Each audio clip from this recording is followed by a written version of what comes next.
사랑하는 혈립교회 성도 여러분 안녕하십니까? 안녕하세요. 병오년 새해를 맞아서 부족한 소자를 이곳까지 인도하신 하나님과 모든 목사님과 혈립교회 성도님들에게 특별한 감사를 드립니다. 목사님이 소개를 너무 잘 해주셨지만 잠깐 소개를 간략히 더하면 저는 김수인이라고 합니다. 약간 여성스러운 이름이죠. 현재 중화동 교회를 섬기고 있고요. 이번 주 월요일에 또 삼패동 교회라는 새로운 사역지로 또 부름을 받았습니다. 아까 나이도 뭐 말씀하셨었는데 저는 올해로 30입니다. 만 29이고요. 아직 배울 점이 너무나 많은 작은 사람입니다. 이 작은 자를 사용하시는 하나님께서 이 3일간의 특별한 시간을 통하여 이 말씀에 나타난 은혜를 저와 여러분에게 보여주시기를 간절히 소망합니다. 아멘. 사실 이 혈립교회 들어서 제가 참 당황했습니다. 뭐예요? 당황한 이유가 많은 믿음의 선배님들 계시고 인생의 선배님들 계시고 목회의 선배님들 계셔서 많이 당황했고요. 외국인 선배님이 계시네요. Sorry, actually I'm not good at English. He understands Korean. 아하, 정말 다행입니다. 사실 제가 섬기고 있는 중화동 교회는 지난주에 여러분이 받으신 이 같은 사경회 교제로 사경회를 진행을 했습니다. 제가 지난주에 저희 교회 사경회를 진행하면서 이 교제를 통해 공부를 했었는데 제가 감히 먼저 이 교제를 통해 공부해 본 사람으로서 감히 교제를 평가한다면 사실 굉장히 좋은 교제입니다. 어찌 보면 이렇게 설교의 형태가 아니라 천천히 이 교제의 텍스트를 읽는 것이 더 유익이 되실지도 모르겠다라는 생각이 들 정도로 가독성도 좋고 구조도 굉장히 잘 짜여진 좋은 글입니다.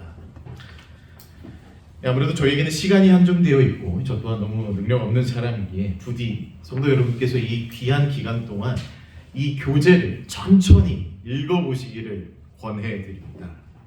그것이 이 3일의 시간보다 성도님들에게 더욱 큰 일상의 축복으로 돌아가리라고 생각을 합니다. 여러분이 받으신 이 교재는 크게 6장의 챕터로 구성이 되어 있습니다.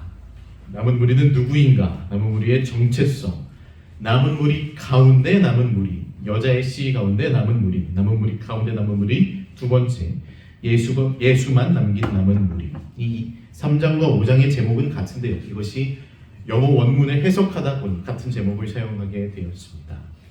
그 내용은 조금 다르기에 저희가 한번 살펴보면 좋을 것 같습니다. 저희에게는 3일이라는 시간이 허락되었기 때문에 한 번에 하루에 2개의 챕터씩 조금씩 축약해서 여러분과 함께 말씀의 은혜를 나누어 보려고 합니다. 오늘 처음으로 나눌 이 첫 번째 챕터의 제목은 남은 무리는 누구인가입니다. 남은 무리는 누구인가? 성도 여러분은 남은 무리 혹은 남은 교회, 남은 백성이라는 표현을 들으면 어떤 생각이 드십니까? 남은 무리, 제7일 안식일 예수교회. 예수교회, 우리의 교회. 이 남은 무리라고 하는 이 성경적인 표현과 절대로 떼어놓을 수 없는 개념이 바로 정체성이죠. 정체성. 말씀해 주신 대로 우리 교회의 정체성을 보여주는 개념인데 따라서 이번 사경의 주제를 조금만 바꾸어서 말하면 우리 재림교회의 정체성에 관한 내용이다 라고 할 수 있을 것입니다. 우리 재림교회의 정체성은 여러 가지로 이야기할 수 있는데요. 그러나 그 많은 정체성들 가운데 정체성 중의 정체성은 바로 남은 무리입니다. 그렇기 때문에 근본 사경의 주제가 비록 남은 무리이지만 이 남은 무리라는 개념 속에는 우리 교회의 모든 정체성과 신앙이 결합되어 있는 개념으로 이해할 필요가 있습니다. 자, 먼저 한 가지 질문을 드리고 말씀을 나누려고 합니다. 성도 여러분, 우리 재림교회가 여러분 지금 앉아 계신 이 재림교회가 남은 교회입니까? 네. 지금 2분 정도만 맞다고 하셨는데 여러분 재림교회가 남은 교회입니까? 네. 저는 여기서 아멘이 나올 줄 알았는데요. 아멘. 재림교회가 남은 교회라면 여러분이 믿고 계신 대로 우리 이 재림교회 공동체가 남은 교회라면 왜 이 남은 교회 안에 많은 죄가 존재할까요? because we are sinners. 자, 벌써 10년 전에 서울 공군회관 명당에서 우리 재림교회와 개신교가 만나서 이 이단 시비 재평가 포럼이라는 행사를 진행한 적이 있습니다. 그때 한 개신교 목사가 말하기를 안식일 교회, 이 재림교회는 이름이 많아서 정체성이 혼란스럽다 이런 얘기를 했어요. 이름이 길기도 하고 재림교회라고 부르기도 하고 SD라고 부르기도 하고 예수교회라고 부르기도 한다. 남은교회라고 부르기도 한다. 그 목사님의 개신교 목사님의 말씀하시는 것이 어느 정도 이해가 안 되는 바는 아니지만 우리들까지도 혼란스러우면 안 되지 않겠습니까? 그래서 이번 사경회를 통해서 이 우리 교회의 보석과도 같은 이 다중적 정체성을 우리가 분명히 이해할 뿐만 아니라 그 정체성에 걸맞는 신앙과 삶이 무엇인지 살펴보는 데에 큰 의미가 있다고 생각을 합니다. 사실 우리 재림교회는요, 지난 150년 동안 여러 출판물 사업을 하면서 이 재림교회 공동체를 일관되게 남은 교회라고 표현해 왔습니다. 스스로도요. 자, 지금 화면을 보시면 1940년대 초에 만들어진 이 침례 신문의 질문은 당신은 제7일 안식일 예수 재림교회가 남은 교회를 구성한다고 믿으며 그 교회의 일원이 되기를 원하는가? 라고 질문을 합니다. 아멘. 지금 밑에 보시면 현재 우리가 사용하는 침례 시문인데요. 현재의 시문에도 당신은 제7일 안식일 예수 재림교회가 성경 예언에 나타난 남은 교회라고 믿는가? 아멘. 세계 총회에서는 제7일 안식일 예수 재림교회는 자신을 하느님의 계명과 예수의 믿음을 지키도록 부름을 받은 남은 무리로 공식 선언함으로써 이 남은 무리, 남은 교회라는 개념을 교리로서 확립을 했습니다. 아멘. 그 교회가 바로 우리 재림교회예요. 이 제7일 안식일 예수 재림교회는 남은 무리 또는 남은 교회라는 명칭이 자신들, 우리들에게만 해당한다고 주장을 하는 공동체입니다. 다른 어떤 조직이나 교회도 남은 무리가 될 수 없다라는 것이죠. 물론 재림교회가 남은 무리라고 해서 재림교회가 유일한 참된 그리스도인이다 라고 믿는 것은 아닙니다.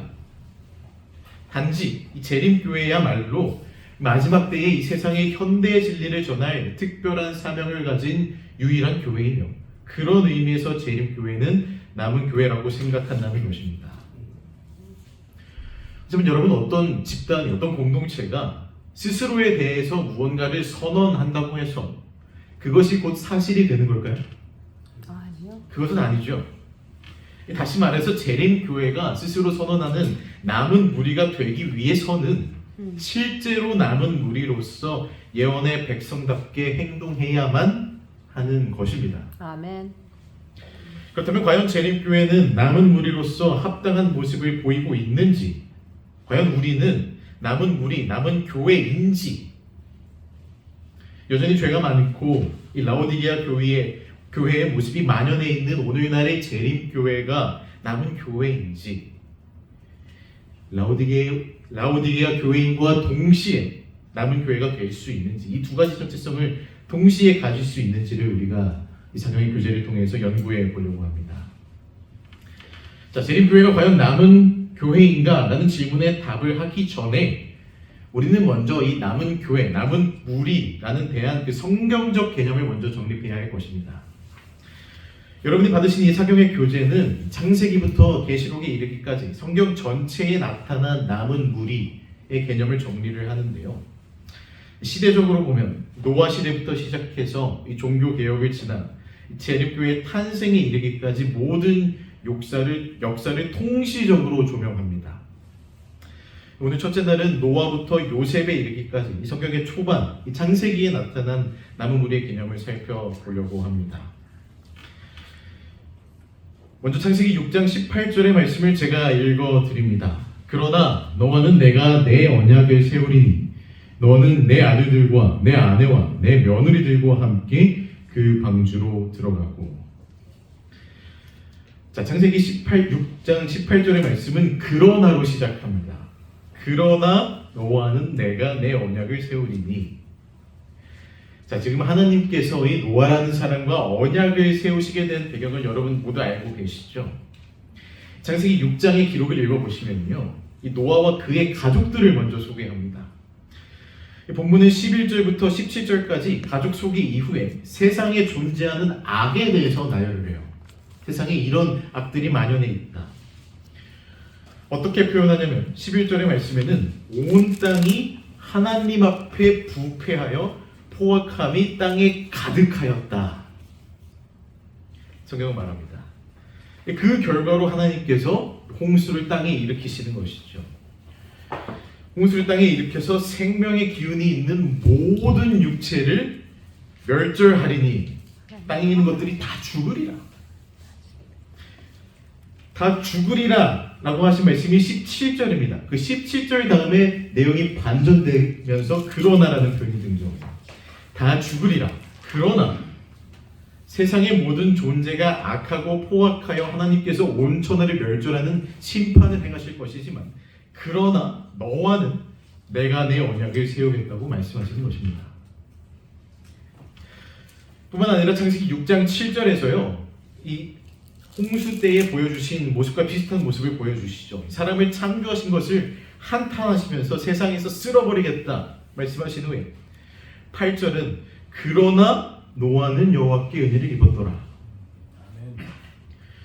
여러분, 이처럼 노아는 죄가 관영한 세상에서요, 하나님의 뜻대로 살아간 사람이었으며 어떤 상황에서도 하나님이 자기에게 명하신 대로 다 준행하는 순종의 사람이었습니다. 이것이 바로 그러나 그 죄악이 만연한 세상 속에서도 그러나 은혜를 입은 이 남은 무리의 개념이에요. 노아의 이야기를 통해 나타난 남은 무리라는 공동체는요, 이 세상과 구별된 삶을 사는 자들입니다. 당시 하나님께서 주신 당시의 현대 진리, 곧 세상이 홍수로 심판받을 것이라는 기별을 믿고 순종을 했었죠. 순종했던 사람이 노아죠. 이 독특한 진리와 그에 대한 온전한 순종이 이 노아로 하여금 남은 무리로 구별되게 하였던 것입니다. 그러나 여러분 알고 계시는 대로 노아의 삶은 항상 모범의 삶은 또 아니었어요. 홍수 이후에 노아에게 일어난 일들을 여러분 알고 계시죠? 노아가 포도주를 마시고 취해서 이 장막 안에서 벌거벗은 실수를 범하기도 하고요. 이 사건은 홍수에서 살아남은 그 남은 무리의 지도자조차도 연약하여 넘어질 수 있다는 사실을 보여주는 사건입니다. 게다가 이 노아의 실패는 이 개인의 문제로 끝나지가 않아요. 이 아버지의 벌거벗은 모습을 목격한 아들 함의 태도는 오래전부터 자식으로서의 경외심이 사라졌고요. 그의 행위는 그의 성품 속에 있는 불경함과 비열함을 드러냅니다. 이로써 이 최초의 남은 무리는 사실 실패했다고 말할 수도 있을 것 같습니다. 노아는 함의 자손에게 저주가 임할 것까지 예언하기도 합니다. 그뿐만이 아니죠. 함과는 달리 셈과 야벳은 노아에게서 축복을 받습니다. 그러나 그들의 후손 또한 결국 배도의 길을 따르게 돼요. 이러한 사실은 남은 무리라는 것이 아무리 혈통이나 가문을 그 좋은 가정 환경 속에서 살아왔더라도 남은 무리라는 것은 혈통이나 가문을 통해 얻는 신분이 아니라는 것을 우리가 알 수 있습니다. 남은 무리의 후손이라고 해서 자동으로 그 일원이 된다는 것이 아니에요. 노아가 아무리 의로운 사람, 그러나의 사람이었다고 해도 그의 의로움이 이 후손에게 저절로 전달되는 것이 아니라는 이야기입니다. 그의 아내, 세 아들, 며느리들은요, 각자의 선택으로 방주에 들어가야 했어요. 그들 모두 개인적 믿음과 결단을 통해서 남은 무리 일원이 되었으며 이 경우에는 가족 단위로 구성된 소수의 남은 무리라고 볼 수 있는 공동체겠죠. 하지만 노아 이후 이 대부분의 노아 자손이 그렇게 하지 않았어요. 그들은 반역하여 바벨탑을 쌓았던 사람들입니다. 그들은 하나님의 약속도 그 약속의 증거로 주어진 무지개도 믿지 않았고 하나님과 그들 사이에는 언약 관계가 더 이상 존재하지 않게 됩니다. 그들은 최초로 남은 무리 정체성을 지켜낸 노아 가족과는 근본적으로 다른 선택을 하게 된 것이죠. 여러분, 남은 무리의 후손이라고 해서 자동으로 그 일원이 되는 것이 아닙니다. 자, 다른 이 창세기의 인물들을 통해서 남은 무리의 개념을 한 번 더 확인해 볼까요? 노아로부터 셈의 하나님 여호와를 찬송하리로다 라는 축복을 받았음에도 셈의 후손은 배도했다고 말씀을 드렸죠. 셈의 후손은 우상 숭배에 빠졌고요. 그들을 구원한 여호와 하나님으로부터 돌아섭니다. 그렇게 오랜 시간이 지나면서 이 셈의 자손들은 언약 백성 남은 무리로서의 정체성을 점점 잃게 되었어요. 그러자 하나님께서는 이 셈의 후손들 중에 한 사람에게 주목하시는데 그 사람이 바로 믿음의 선조 아브라함입니다. 그와 더불어 그 시대에 필요한 남은 무리로서 아브라함과 새로운 언약을 맺길 원하셨어요. 그래서 하나님께서 이 아브라함을 부르셔서 이렇게 말씀하십니다. 너는 너의 고향과 친척과 아버지의 집을 떠나 내가 내게 보여줄 땅으로 가라. 내가 너로 큰 민족을 이루고 내게 복을 주어 내 이름을 창대하게 하리니 너는 복이 될지라. 여러분, 하나님께서 아브라함에게 약속하신 큰 민족은요, 새로운 남은 무리의 공동체를 의미합니다. 이 언약에 동참하기 위해서 아브라함은 그의 고향과 친척과 아비집을 떠나야만 했어요. 그 떠남은 이 언약을 위해 필요한 순종이었다는 것입니다. 마치 노아가 방주를 지으라는 그 하나님의 명령에 순종했던 것처럼 이 아브라함도 떠나라는 명령에 순종해야만 했어요. 왜냐하면 그가 떠나야 할 고향, 친척, 아버지 집은 그의 보호막과도 같은 것이었거든요. 여러분, 그 시대에 이 부족 국가 시대에 자신이 속한 그 무리로부터의 이탈은 곧 죽음을 의미합니다. 그러나 아브라함은 자신에게 새로운 민족, 큰 민족을 약속하신 하나님의 언약에 순종하는 마음으로 여행길을 시작하였고, 이로써 이 아브라함으로부터 이 소수의 남은 무리의 삶이 새롭게 시작될 수가 있는 것이죠. 노아가 그랬듯이 아브라함 역시 완전한 사람은 아니었습니다. 그는 아내를 누이라고 하는 거짓말을 2번이나 했고요. 하나님의 약속을 믿지 못해서 하갈을 아내로 맞이하기도 하죠. 그러나 그는 끝까지 하나님과의 언약 관계를 유지하고 신실하게 믿음을 지켰습니다. 이로써 그는 이 셈의 자손들 중에 남은 무리로서 자신에게 주어진 사명을 다할 수 있었습니다.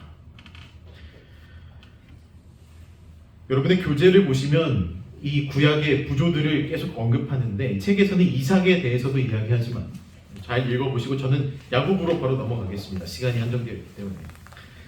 자, 아브라함에서부터 시작해서 이삭으로 이어지는 남은 무리의 계보는 이삭의 2 아들들에게 저절로 전해지지는 또 않았습니다. 이삭에게도 2명의 아들이 있었어요. 첫째 아들인 에서는 하나님의 언약에 대한 관심이 없었고 그 결과 쉽게 장자권을 동생에게 팔아버리죠. 이것을 통해서 우리는 이삭의 모든 후손이 다 남은 무리가 되는 것이 아니라는 것을 또 보게 됩니다. 자, 노아, 아브라함, 이삭의 경우와 마찬가지로 이 남은 자손의 특권은 혈통에 근거한 것이 아니라 언약에 기초한 것이었으며 그것은 본인의 믿음의 순종을 필요로 하였다는 것을 보여줍니다. 이삭의 2 아들 중 언약에 대해 관심이 없었던 에서와는 달리 작은 아들 야곱은 하나님의 약속을 귀하게 여겼습니다. 비록 그는 하나님께서 약속하신 장자의 특권을 극히 인간적인 방법으로 속여가면서 얻으려고 하는 잘못을 범하기는 했지만 이것은 그가 얼마나 하나님의 약속을 가치 있게 여기는지를 보여주는 사건이기도 한 것 같습니다. 그렇죠? 그 결과 하나님께서는 야곱에게 귀한 약속을 주십니다. 여러분, 지금까지 언급한 이 아브라함, 이삭 그리고 야곱을 통해서 이어지는 이 언약의 계보를 보시면요, 어떤 연관성이 있습니다. 바로 순종하는 모습이에요. 야곱 또한 그렇습니다. 야곱은 하나님의 언약을 따라 살아가는 과정 속에서 여러 차원의 순종을 보여줍니다. 먼저 베델에서 하나님께서 주신 언약의 약속을 들은 뒤에 그 말씀을 신뢰하면서 새로운 길로 나아갔었고요. 이때 야곱은 여호와께서 나의 하나님이 되실 것이라고 고백하면서 이 언약의 하나님을 받아들이는 순종의 모습을 보여줍니다. 나중에 하나님께서 야곱에게 조상의 땅으로 돌아가라 라고 명령하셨을 때 야곱은 라반의 집에서 얻은 재산과 그 안정적인 환경을 뒤로 하고 돌아갑니다. 손실과 위험을 감수하며 곧바로 가족을 달들고 돌아가요. 이 언약의 땅으로 돌아오라는 하나님의 뜻에 대한 실질적 순종까지 보여주는 것이죠. 또 이후 약복강에서 그는 자신의 모든 계산과 술책 같은 것들이 통하지 않는 상황 속에서 하나님께 전적으로 매달리면서 이 언약의 복을 주시는 분이 하나님이심을 다시 한번 고백을 합니다. 베들로 올라가는 하나님의 명령을 들었을 때도 그는 즉각 반응해서 집안에 있는 모든 우상을 제거하기도 하고요. 이 언약 공동체로서의 거룩을 회복하는 인생을 삽니다. 마지막으로 그는 하나님이 약속하신 가나안 땅에 정착하여 제단을 쌓고 하나님의 이름을 부르는 삶을 지속하였다고 창세기는 기록을 해요. 이 언약 백성으로 살아가는 순종, 그 실천의 삶이 바로 야곱의 삶이었던 것이죠. 노아, 아브라함, 야곱에게도 연약함이 있었습니다. 말씀드렸듯이 야곱은 속임수와 자기 방식을 우선시한 태도를 드러냈었어요. 하나님께서 이미 장자권의 축복을 약속하셨음에도 그 약속을 기다리지 못하고 자신의 힘으로 상황을 해결하려 했던 것입니다. 아버지를 속였고요. 에서를 대신해서 장자의 복을 가로채버려요. 인간적인 방법으로. 이러한 행위는 이 하나님의 언약을 전적으로 신뢰하지는 못한 모습이겠죠. 스스로 길을 만들려 했던 조급함에서 나온 것으로 이 야곱의 인간적인 연약함을 보여주는 행동입니다. 여러분, 이처럼 남은 무리의 계보로 본 남은 무리는 하나님의 언약에 대한 신실한 믿음과 순종의 삶을 살았던 그 사람들을 통해서 이어지지만 그들도 실수하고 인간적 연약함을 보여주었다는 것을 우리가 발견할 수 있습니다. 아멘. 하지만 그럼에도 불구하고 하나님께서는 그들의 믿음을 귀하게 보시고 그들을 남은 무리로 사용하셨습니다. 할렐루야. 이 야곱의 이야기를 나누고 있으니 남은 무리, 또 이 야곱이라는 키워드를 묶어서 생각해 볼 때 떠올릴 수 있는 것은 또 이름이라고 생각을 합니다. 이 재림교회의 남은 자손, 우리의 정체성에 관해서 가장 잘 설명하고 있는 것은 사실 우리의 이름과 밀접한 관련이 있어요. 여러분, 야곱이 약복강에서 밤새 씨름한 후에 이스라엘이라는 새로운 이름을 얻지 않습니까? 그런데 이 이스라엘이라는 이름을 얻기 전에 야곱에게 질문이 먼저 하나 들어와요. 뭐라고 들어옵니까? 내 이름이 무엇이냐? 맞습니다. 내 이름이 무엇이냐? 자, 여러분 생각해 보세요. 지금 하나님께서 야곱의 이름을 몰라서 지금 이 씨름하고 있는 사람의 이름을 몰라서 야곱의 이름을 물어보시겠어요? 몰라서 그 이름을 묻는 것이 아니지 않습니까? 야곱에게 내 이름이 무엇이냐라고 묻는 것은 의미가 있다는 거예요. 여러분, 야곱은 이 이국 땅에서 야곱이라는 이름을 가지고 오랫동안 이민 생활을 하였습니다. 살기 위해서, 자신의 것을 소유하기 위해서, 붙잡기 위해서 이 야곱이라는 정체성을 가지고 악착같이 살았었어요. 그러다가 돌아오라는 명령에 따라서 돌아오다가 약복강이라는 경계선에서 극적으로 하나님을 만납니다. 약복강이라는 장소는요, 이 야곱의 이전 정체성과 이후 정체성을 가르는 경계선이었어요. 하나님이 그 경계선에서 야곱을 찾아오셔서 그에게 물으시는 것입니다. 내 이름이 무엇이냐? 야곱에게 너 왜 그렇게 살았냐? 너 이민자의 생활을 하면서 왜 그렇게 살았냐? 아니면 무엇을 위해서 살았느냐? 라는 질문 대신에 이름을 물으셨습니다. 내 이름이 무엇이냐? 야곱이 그 질문에 야곱이라고 고백하죠. 야곱이니이다. 지금까지 야곱의 정체성을 가지고 야곱 그 이름대로 살았다는 고백이었어요. 그러자 하나님께서 다시는 야곱이라고 하지 말라고 하시면서 나는 너를 이스라엘이라 부르시겠다고 하는 것입니다.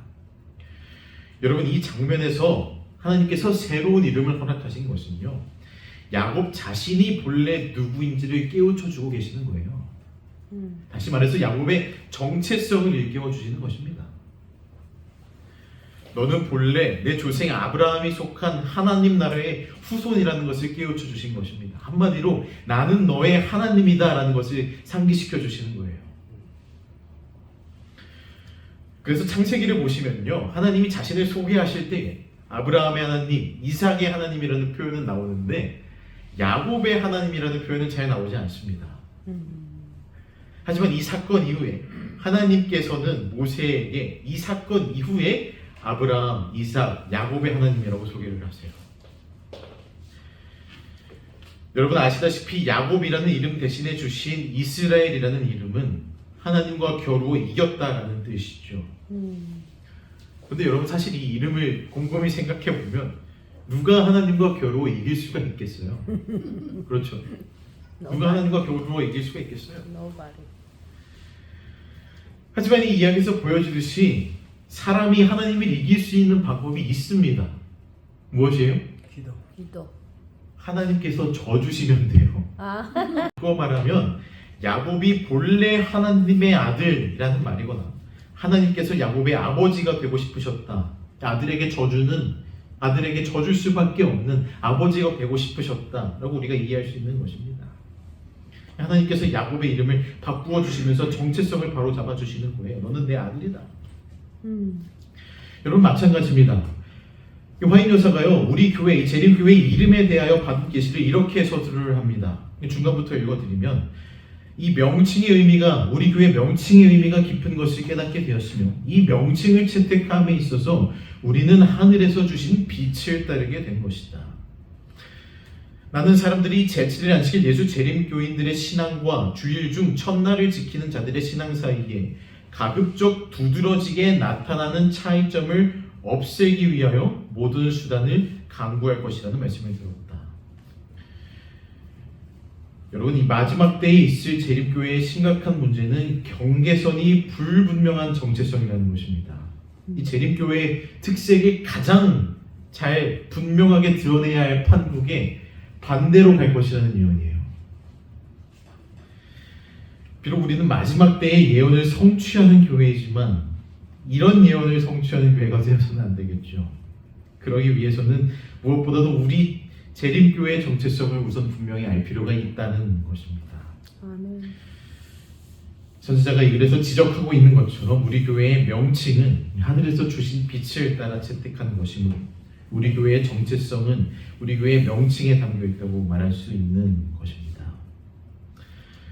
자, 첫 번째 챕터를 정리합니다. 노아부터 시작하여 야곱의 12아들에 이르기까지 하나님의 남은 무리로서 언약 안에서 순종하는 삶을 살았던 사람들입니다.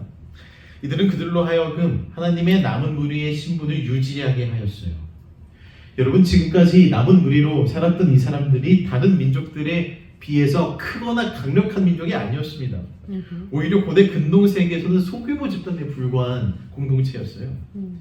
그럼에도 불구하고 하나님께서는 그들을 당신의 언약을 이어가는 남은 무리로 선택하셔서 이 진리의 기별을 이어가십니다.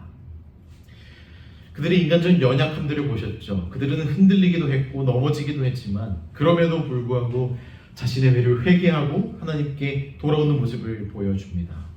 아담으로부터 전해져 내려오는 본래의 신앙을 추구함으로 진리를 보존했다고 이 교재에서는 설명을 합니다. 온 세상이 우상 숭배, 거짓 종교, 미신 같은 것들로 덮여있던 그 시기에 그 남은 무리들은 하나님을 아는 지식을 간직한 유일한 집단이었어요.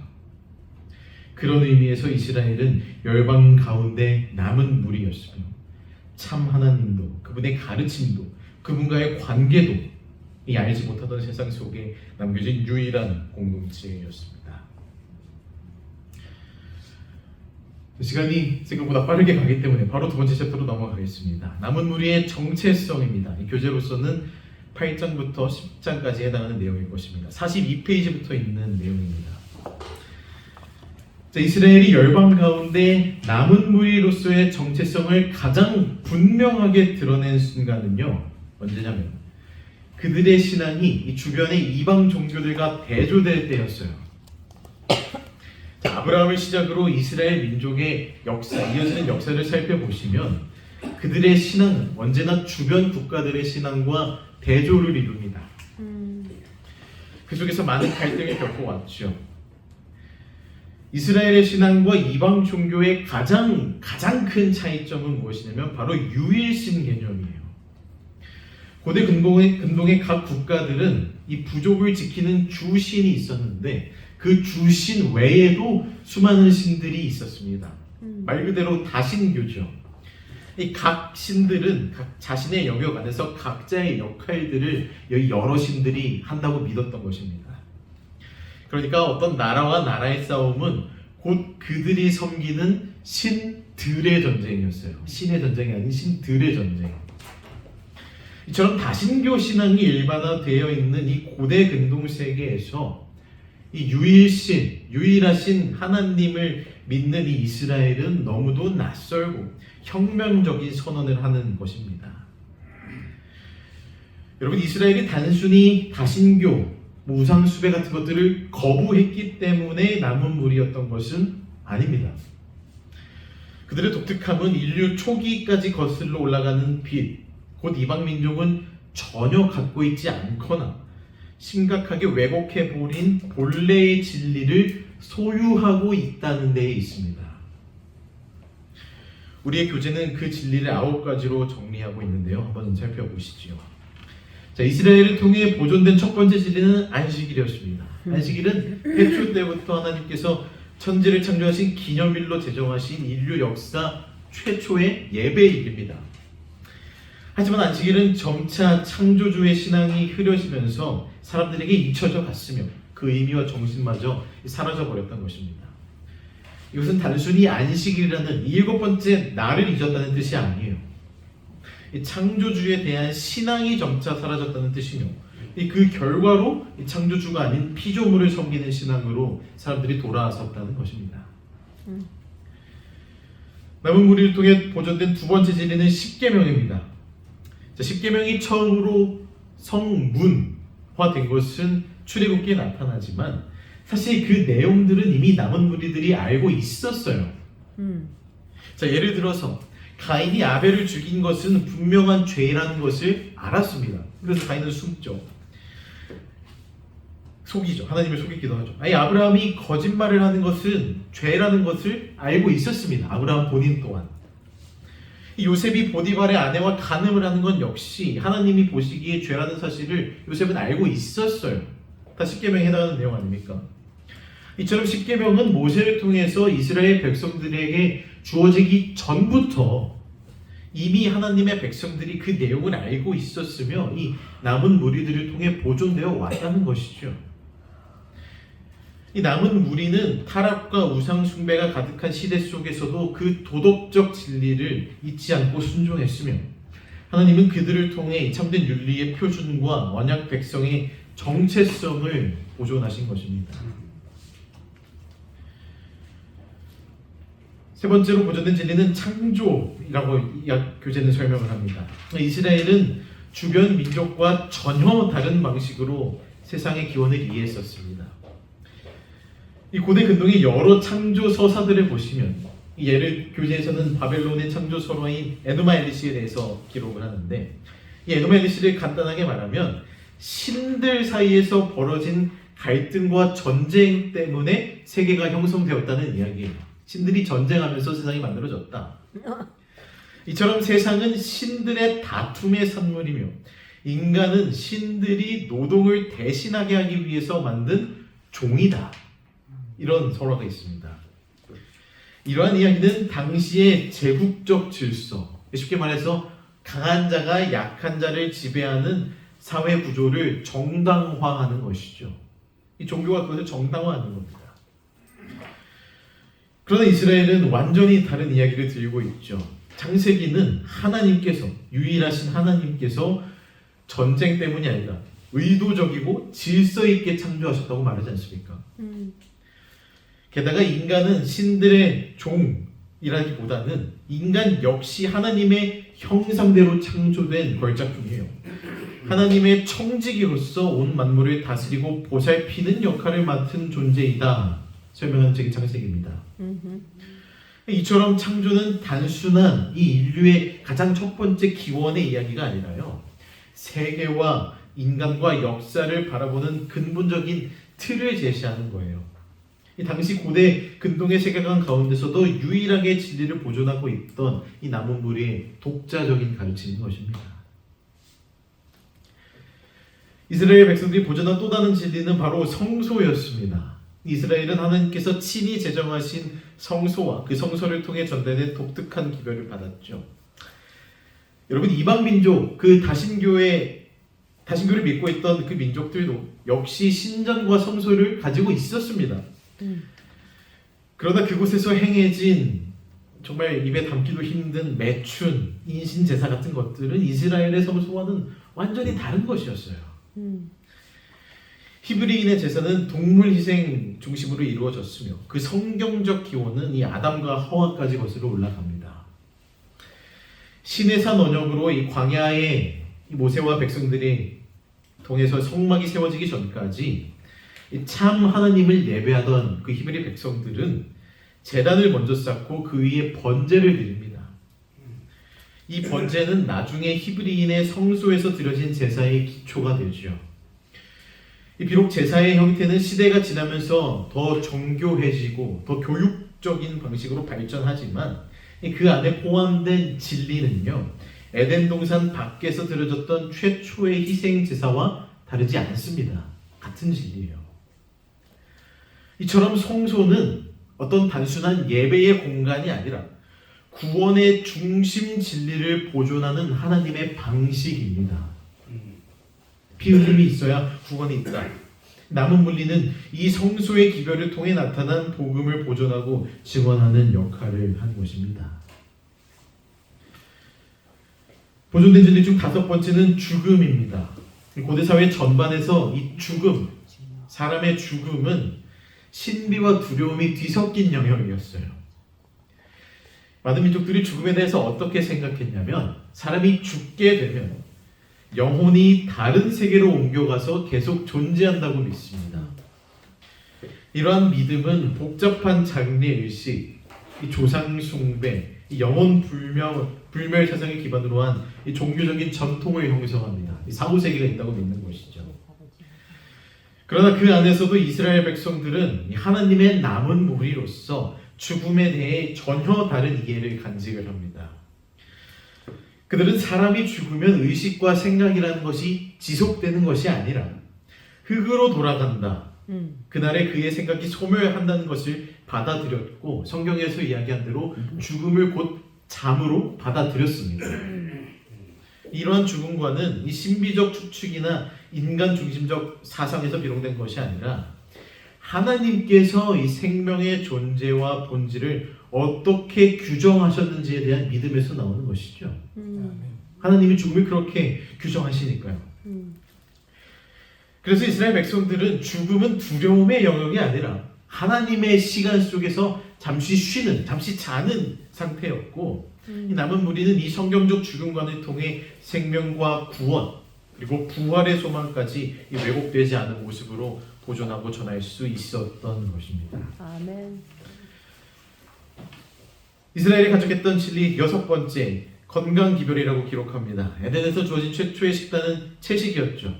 이는 인류의 건강과 생명을 보호하기 위한 창조주의 섭리요 축복이었을 뿐만 아니라 이 건강기별을 통해 하나님께서 인간의 영적 삶뿐 아니라 이 육체적 삶에도 깊은 관심을 가지고 계신다라는 사실을 남은 무리가 이 건강기별을 통해 보여주었습니다.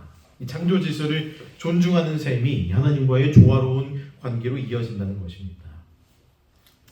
빠르게 넘어가겠습니다. 대쟁투입니다. 이스라엘 백성은 이 세상 인간들의 역사를 단순히 인간 왕조의 흥망성쇠로 보지를 않아요. 이 사람들이 살아가는 세상의 역사는 하나님과 사탄 사이에서 벌어지는 거대한 대쟁투의 무대라고 이해를 하고 있었습니다. 이 대쟁투의 이해는 이 성경 전체를 통해 제시가 되죠. 이러한 관점은 특히 오래된 책인 욥기를 통해서 분명히 드러나는데요. 욥기의 내용도 여러분 알고 계시죠. 하늘에서 시작된 선과 악의 싸움이 땅으로 어떻게 옮겨졌으며 이 인간의 삶에도 어떤 영향을 끼치게 되는지를 욥기는 자세히 기록합니다. 창세기 3장의 타락 이야기, 에스겔의 이야기, 이사야, 사탄의 기원과 반역의 본질, 이런 것들은 대쟁투의 실제성을 보여줍니다. 따라서 선과 악의 대쟁투적 관점으로 인류 역사를 바라보는 것은 단순한 신학적인 개념이 아니라 하나님께서 인류가 진리와 구원의 방향을 잃지 않도록 보존해 오신 구속사의 핵심적인 관점입니다. 자, 하나님께서는 언제나 시대마다 선지자들을 통해서 당신의 기별을 전파하셨죠. 이러한 연속적인 계시 흐름 속에서 이스라엘은 남은 무리로서 독특한 정체성을 간직할 수 있었습니다. 다른 종교에도 물론 신의 뜻을 전하는 제사장들이나 선지자들이 점술가들이 있었어요. 그런데 그들의 역할은 주로 길흉을 점치거나 왕의 정치적 결정을 돕는 기능에 훨씬 가까웠습니다. 그러나 하나님의 백성, 그들의 선지자들은 그런 역할을 하지 않았죠. 그들은 하나님의 언약을 대변하면서 백성의 죄를 책망하고 회개를 촉구하는 사명을 감당했습니다. 그들은 하나님, 선지자, 백성으로 이어지는 이 계시의 연속성, 그것을 간직했어요. 그것은 이스라엘만이 지닌 독특한 특징이었으며 하나님은 이러한 선지자적 전통을 통해서 진리를 보존하고 전하셨습니다. 성경은 이렇게 기록하죠. 주 여호와께서는 자기의 비밀을 그종 선지자들에게 보이지 아니하고서는 결코 행하심이 없으시리라. 하나님의 지속적인 계시는 단순한 정보 전달이 아니고요. 하나님 백성이 시대마다 올바른 길을 분별하고 언약에 충실하도록 돕는 하나님의 중요한 도구입니다. 따라서 이스라엘이 남은 무리로서 가진 중요한 특징은 바로 하나님께서 사용하시는 그 선지자들의 음성에 귀를 기울이고 그 계시를 통해 하나님과의 관계를 지켜온 공동체라는 사실입니다. 자, 마지막 남은 무리를 통해 보존된 진리는 오실 구속자에 대해서 큰 빛을 받았다는 것입니다. 여러분, 이 계시는 그리스도의 초림과 또 다시 오실 재림 모두를 포함하지만 특히 초림에 대한 예언이 두드러지지요. 이 히브리 백성들은 구세주의 오심을 선포할 특별한 사명을 받은 공동체였어요. 그리고 그들 자신도 이를 위해서 준비했어야 했습니다. 구약의 여러 선지자들의 기록을 보시면 메시아에 대한 예언은 오직 이스라엘 백성들만이 소유한 계시였으며 그렇기에 그들은 이 진리를 세상에 전파해야 할 사명이 있었습니다. 그러나 이 역시 구세주에 대한 새로운 가르침은 아니었어요. 왜냐하면 이미 창세기 3장 15절에 인류가 타락한 직후에 그 최초의 복음, 이 원복음으로부터 이해되어 왔기 때문입니다. 이스라엘이 가진 가장 위대한 특권 가운데 하나는 하나님께서 이 장차 오실 구속자 예수 그리스도에 대해서 특별한 계시의 빛을 부어주셨다는 사실입니다. 메시아의 초림과 재림이라는 이 구속사의 두 축을 모두 포함하는 이 계시 중에서도 특히 이 초림에 대한 예언은 이스라엘에게 주어진 독보적 유산이었어요. 메시아를 고난받는 종으로 묘사하고요. 그리스도의 십자가에 대한 예언을 담고요. 예언을 통해서 메시아의 도래시기에 대해서 계시를 받고요. 예수께서 베들레헴에서 탄생할 것을 예언하고요. 예수의 십자가 장면을 기록하고요. 이 메시아 신앙은 후대에 새롭게 나타난 가르침이 아니라 인류가 타락한 직후 하나님께서 인류에게 주신 최초의 복음, 이 여자의 후손에 대한 약속의 연장선입니다. 어느 날 새롭게 등장한 것이 아니에요. 이처럼 이스라엘은 구속사 전체를 비추는 가장 중요한 진리를 맡은 백성이었으며 그들은 오실 그리스도를 증거하고 그분을 맞이할 준비를 하도록 부름받은 남은 무리였습니다. 여러분, 2장의 내용을 정리합니다. 히브리인들은 남은 무리로 부르신 하나님의 목적은요, 단지 그들에게 특별한 선택을 부여하는 데 국한되지 않습니다. 하나님께서 주신 율법과 규례, 시대마다 계시된 진리 같은 것들은 세상의 시작 이후 잃어버렸던 진리를 회복하게 하는 등불이었습니다.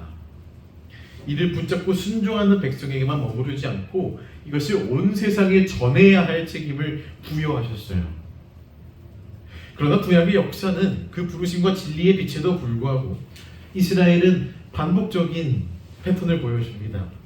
반복적으로 타협하고 반복적으로 불순종하고 영적인 이 도덕적인 타락에 계속 빠져요.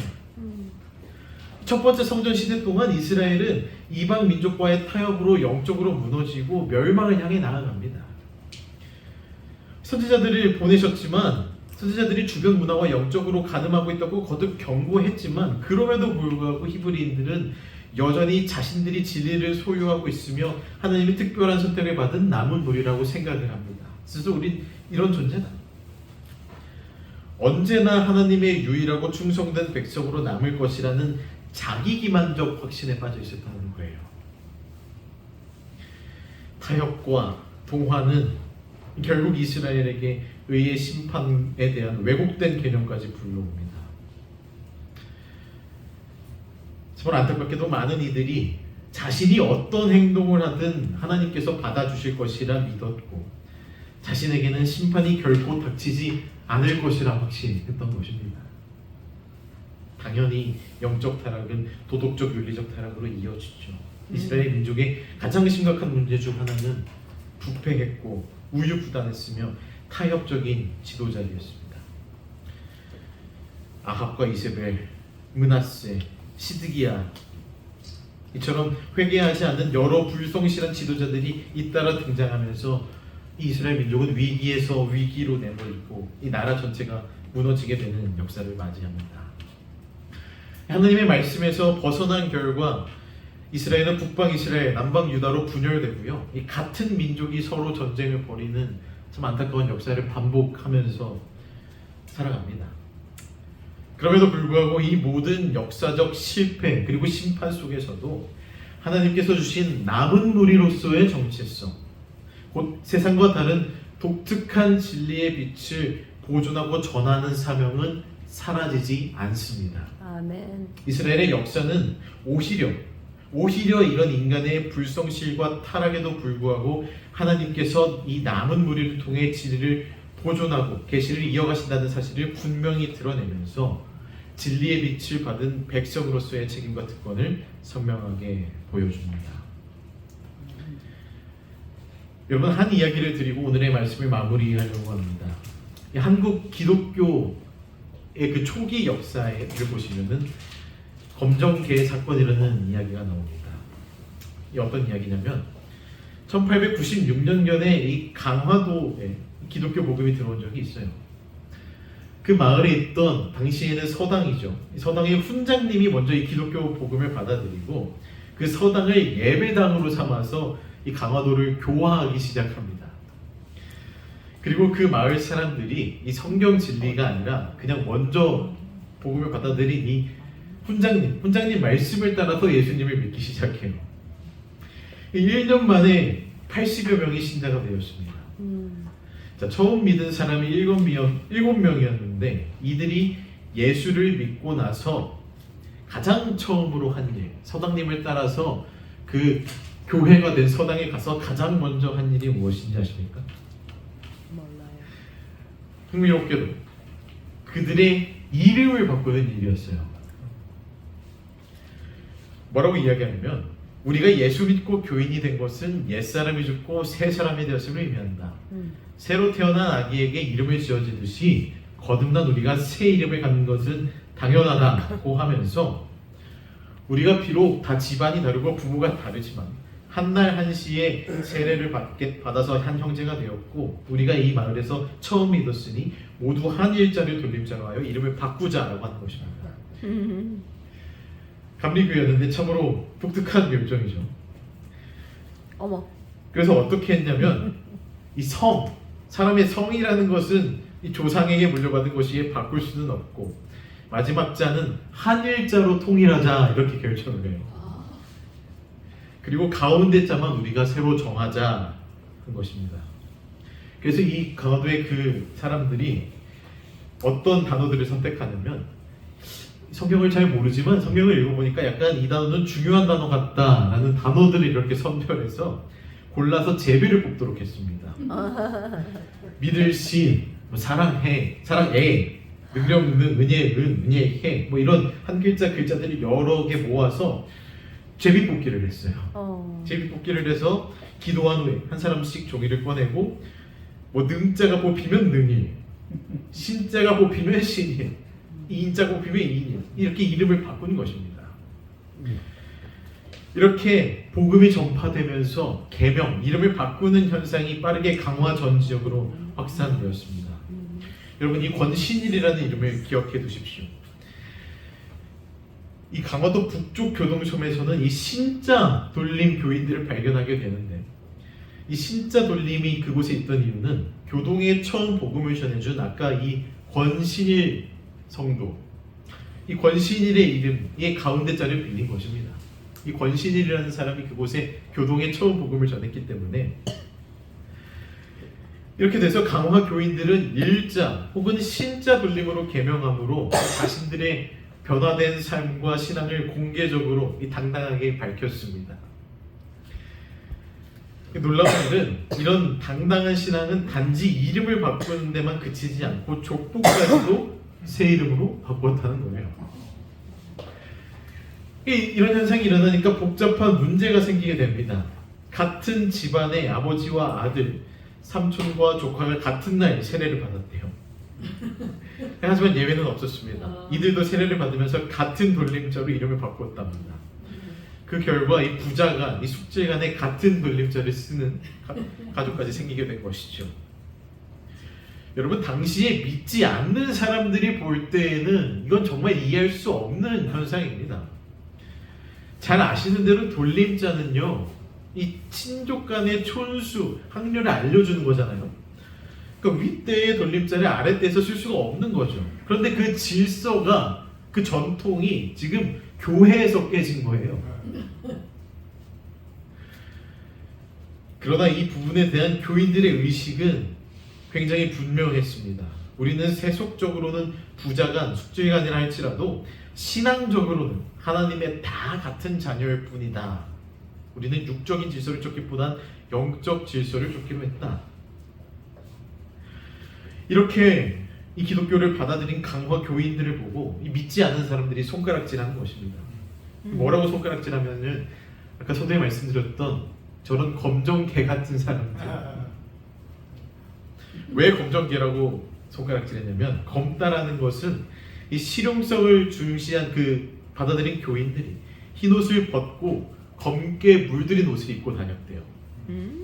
그리고 개라는 표현은 학렬을 무시하고 같은 돌림자를 쓰는 물에, 그들이 바라볼 때는 몰상식이죠. 믿지 않는 사람들이 바라볼 때. 그래서 검은 개, 어느 모로 보나 아비와 자식이 같은 돌림자를 쓴 것은 폐륜에 가까운 파격이다. 사람들이 그 기독교 복음을 받아들인 그 신자들을 검은 개라고 막 불러요.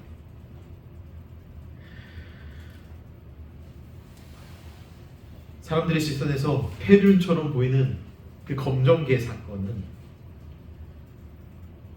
어쩌면 우리들이 볼 때는 부끄러운 일이 아니라 오히려 참으로 부러운 신앙으로 저는 보이기도 하는 것 같습니다.